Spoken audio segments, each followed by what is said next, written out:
Current സിറ്റുവേഷനിൽ ഇപ്പം കേരളത്തിൽ ഇത്തരം പ്രൊജക്റ്റുകൾ വളരെയധികം സക്സസ് ആയിക്കൊണ്ടിരിക്കുകയാണ്. ഇപ്പം ഈ കഴിഞ്ഞ 1-2 വർഷത്തിനുള്ളിലാണ് കൊച്ചിയിലും ട്രിവാൻഡ്രത്തും കണ്ണൂരും കോഴിക്കോടും ഒത്തിരി പ്രൊജക്റ്റുകൾ ഓണായി കഴിഞ്ഞു. അതെല്ലാം റെന്റ് ഔട്ട് ആയി കഴിഞ്ഞു. അതായത് അതിലേക്ക് ഇൻവെസ്റ്റ്മെന്റ് ചെയ്ത ഓരോ വ്യക്തികൾക്കും നല്ല രീതിയിൽ റിട്ടേൺസ് വന്നുകൊണ്ടിരിക്കുന്നുണ്ട്. ഇപ്പോഴത്തെ സാഹചര്യത്തിൽ വിഴിഞ്ഞം പോർട്ട് കംപ്ലീറ്റ് ആയിട്ടില്ല. അതുപോലെ നാഷണൽ ഹൈവേയുടെ വർക്ക് കംപ്ലീറ്റ് ആയിട്ടില്ല. നമുക്ക് ഇത്തരം പ്രൊജക്റ്റ് കംപ്ലീറ്റ് ആയി കഴിഞ്ഞാൽ ഇതിന്റെ പൊട്ടൻഷ്യൽ വെരി ഹെവിയാണ്.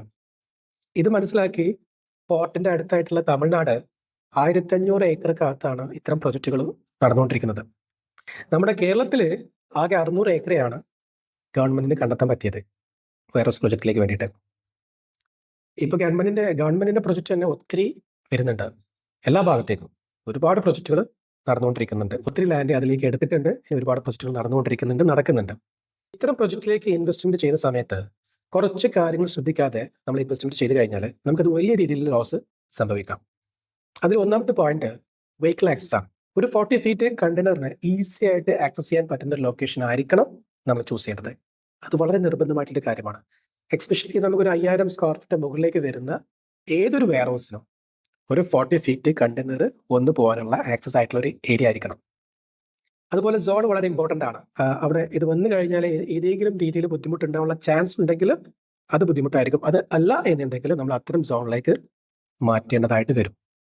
പിന്നെ അതുപോലെ തന്നെ ലാൻഡിന്റെ 60% ആണ് നമുക്ക് കൺസ്ട്രക്ഷന് വേണ്ടിയിട്ട് സാങ്ഷൻ കിട്ടുന്നത് ഗവൺമെന്റ് ഭാഗത്തു നിന്ന്.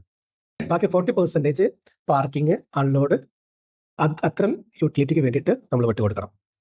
ഇവിടെ ഞാൻ കോഴിക്കോട് ഭാഗത്ത് വെയർ ഹൗസ് കണ്ട സമയത്ത് ലാൻഡിന്റെ ഫുൾ ഭാഗം, അതായത് കുറച്ച് ഭാഗം മാത്രമേ ബാക്കിയുള്ളൂ, ബാക്കി എല്ലാ ഭാഗത്തേക്കും കൺസെഷൻ കൊടുത്തിട്ടുണ്ട്. അതുകൊണ്ട് ഒരു 40 ഫീറ്റ് പോയിട്ട് 20 ഫീറ്റ് വെഹിക്കിളിന് പോലും പാർക്ക് ചെയ്യാൻ സൗകര്യമില്ല. ചെറിയ ഗുഡ്സിനൊക്കെ വന്നിട്ട് പാർക്ക് ചെയ്ത് പോകേണ്ടി വരും.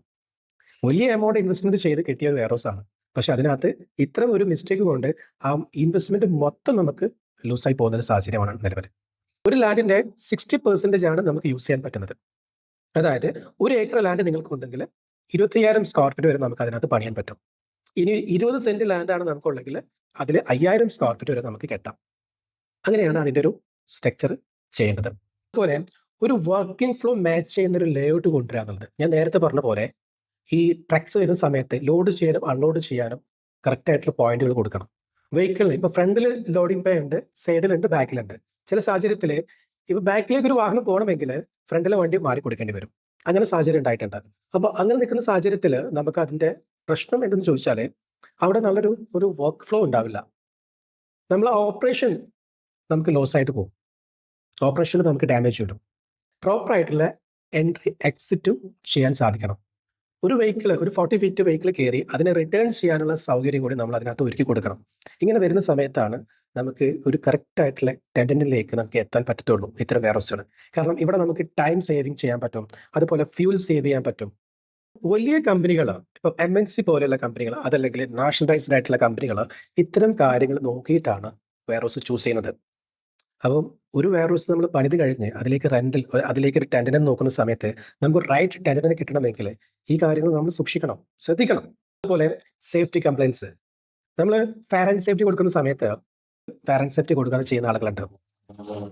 നമ്മൾ ഇത്തരം കാര്യങ്ങൾ നമ്മളത് കട്ട് ചെയ്ത് ചെയ്യുന്ന സമയത്ത്, ചെറിയ ലാഭത്തിന് വേണ്ടി ചെയ്യുന്ന സമയത്ത് നാളെ ഒരു ബുദ്ധിമുട്ടുണ്ടായി എന്ന് വിചാരിക്കാം. അങ്ങനെ കഴിഞ്ഞാൽ ഗവൺമെന്റ് ഭാഗത്ത് നമുക്ക് നല്ല രീതിയിൽ ഫൈൻ കിട്ടാനും അതുപോലെ നമുക്ക് കിട്ടുന്ന ആനുകൂല്യങ്ങൾ ഇല്ലാതിരിക്കുവാനും ഒരുപാട് പ്രോബ്ലംസ് അതുമൂലം നമുക്ക് ഉണ്ടാവാൻ സാധ്യതയുണ്ട്. 10,000 അതിന്റെ മുകളിലേക്ക് ഒരു വെയർ ഹൗസ് കിട്ടുന്നുണ്ടെങ്കിൽ നിർബന്ധമായിട്ടും വെയർ ഹൗസ് ചെയ്തിരിക്കണം.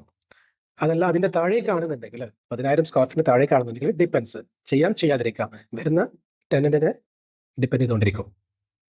പക്ഷേ നമ്മൾ ഈ റൂള് നമ്മൾ ബ്രേക്ക് ചെയ്യാൻ പാടില്ല. ഇൻഡസ്ട്രിയൽ എൻവയോൺമെന്റ് റെഗുലേഷൻ ഫോളോ ചെയ്യുക എന്നുള്ളത് നിർബന്ധമായിട്ടൊരു കാര്യമാണ്. അതുപോലെ അതിൻ്റെ ഒരു സ്ട്രക്ചറൽ സ്ട്രെങ്ത് നമ്മൾ കൊടുക്കുന്ന സമയത്ത് ഒരു റീബിൽഡിന് നാളെ ഒരു സാഹചര്യം വന്നു കഴിഞ്ഞാൽ, ഫോർ എക്സാമ്പിൾ ഒരു മെസറിൻ ഫ്ലോർ കൊടുക്കേണ്ടി വന്നു കഴിഞ്ഞാൽ നമുക്കത് കൊടുക്കാൻ സാധിക്കണമെങ്കിൽ ആദ്യമേ നമ്മൾ ഇത്തരം കാര്യങ്ങൾ ശ്രദ്ധിക്കണം. അതിന് നമുക്ക് എക്സ്ട്രാ റെന്റും നമുക്ക് കിട്ടാൻ സാധ്യതയുണ്ട്. അപ്പം അങ്ങനെ ശ്രദ്ധിച്ചു കഴിഞ്ഞാൽ നമുക്ക് നല്ലൊരു വെയർ ഹൗസ് നമുക്ക് പണിയാൻ സാധിക്കും. ഡേ ടു ഡേ നടക്കുന്ന ഓപ്പറേഷൻ സ്മൂത്ത് ആണെങ്കിൽ നല്ലൊരു ലൈറ്റിംഗ് സിസ്റ്റം, ഒരു പ്രോപ്പർ ലൈറ്റിംഗ് സിസ്റ്റം കൊണ്ടുവരൽ നിർബന്ധം. അതുപോലെ വെന്റിലേഷൻ, ഇതൊക്കെ ചെറിയ ചെറിയ കാര്യങ്ങളാണെങ്കിൽ പോലും ഇതൊക്കെ ശ്രദ്ധിച്ചു കഴിഞ്ഞാൽ, ഇപ്പം ഒരു MNC കമ്പനി അല്ലെങ്കിൽ ഒരു നാഷണലൈസ്ഡ് ആയിട്ടുള്ള കമ്പനി വന്നു കഴിഞ്ഞാൽ തീർച്ചയായിട്ടും അവർക്ക് ആപ്റ്റ് ആയിട്ടുള്ള ഒരു വെയർ ഹൗസ് ആയിട്ട് മാറും. കാരണം നമ്മൾ ചെയ്യുന്നത് ഒരു വെയർഹൗസ് നിർമ്മിക്കുന്നത് ഒരു ബിസിനസ് ബിൽഡ് ചെയ്യാണ്. അപ്പോൾ ആ ബിസിനസ്സിനെ കറക്റ്റായിട്ട് ബിൽഡ് ചെയ്യേണ്ടത് ആസ് ഒരു ഇൻവെസ്റ്റർ അല്ലേ? എന്നാൽ മാത്രമല്ലേ നമുക്കൊരു റൈറ്റ് ടെനന്റിലേക്ക് നമുക്കത് എത്താൻ സാധിക്കത്തുള്ളൂ. അതല്ലെങ്കിൽ ടെനന്റിന് കിട്ടാൻ ബുദ്ധിമുട്ടായിരിക്കും. നമുക്കൊരു ജനറിക് വെയർഹൗസ് നിർമ്മിക്കാൻ വലിയ പണിയൊന്നുമില്ല, ആർക്കും നിർമ്മിക്കാം. പക്ഷേ ഇത്തരം കാര്യങ്ങൾ ഫോളോ അപ്പ് ചെയ്ത് ഒരു റൈറ്റ് വെയർഹൗസ് നമ്മൾ നിർമ്മിച്ചു കഴിഞ്ഞാൽ അതിലേക്ക് ഒരു റൈറ്റ് ടെനന്റിനെ നമുക്ക് കണ്ടെത്താൻ സാധിക്കും. ഇനിയിപ്പോൾ നിങ്ങൾ ഒരു വെയർഹൗസിലേക്ക് ഇൻവെസ്റ്റ്മെന്റ് ചെയ്യുന്ന സമയത്ത് ഇത്തരം കാര്യങ്ങൾ ശ്രദ്ധിച്ചിട്ട് വേണം ചെയ്യാൻ. അതുപോലെ ഒരു കമ്പനി ഒരു വെയർഹൗസ് നോക്കുന്ന സമയത്തും ഇത്തരം സേഫ്റ്റികൾ, ഇത്തരം കാര്യങ്ങൾ ശ്രദ്ധിച്ചു കഴിഞ്ഞാൽ നിങ്ങൾക്ക് ഒത്തിരി അധികം ബെനിഫിറ്റ് അതിൽ നിന്ന് കിട്ടുന്നുണ്ട്. കാരണം നിങ്ങളെ ഓപ്പറേഷൻ സ്മൂത്ത് ആവും, നിങ്ങൾക്ക് ടൈം സേവ് ചെയ്യാം, നിങ്ങൾക്ക് ഫ്യൂൽ സേവ് ചെയ്യാം, അല്ലേ? ഇങ്ങനെ ഒരുപാട് ഗുണങ്ങൾ നമുക്ക് അതിൽ നിന്ന് കമ്പനിക്ക് സേവ് ചെയ്യാൻ പറ്റും. അതുപോലെ തന്നെ റൈറ്റ് ടെനന്റിനെ കണ്ടെത്തി കഴിഞ്ഞാൽ നിങ്ങൾക്ക് ഒരു ലോങ് ടൈമിലേക്ക് നല്ല രീതിയിൽ ഇൻകം ഏൺ ചെയ്യാൻ സാധിക്കും. നമുക്ക് റൈറ്റ് ടെനന്റിനെ കണ്ടെത്താനും ഈസി ആയിരിക്കും. അപ്പോൾ ഈ പ്രൊജക്റ്റിലേക്ക് നോക്കുന്ന സമയത്ത് ഇങ്ങനെയുള്ള കാര്യം ശ്രദ്ധിച്ചിട്ട് വേണം നിങ്ങൾ മുന്നിലേക്ക് വരാൻ. Okay, thank you.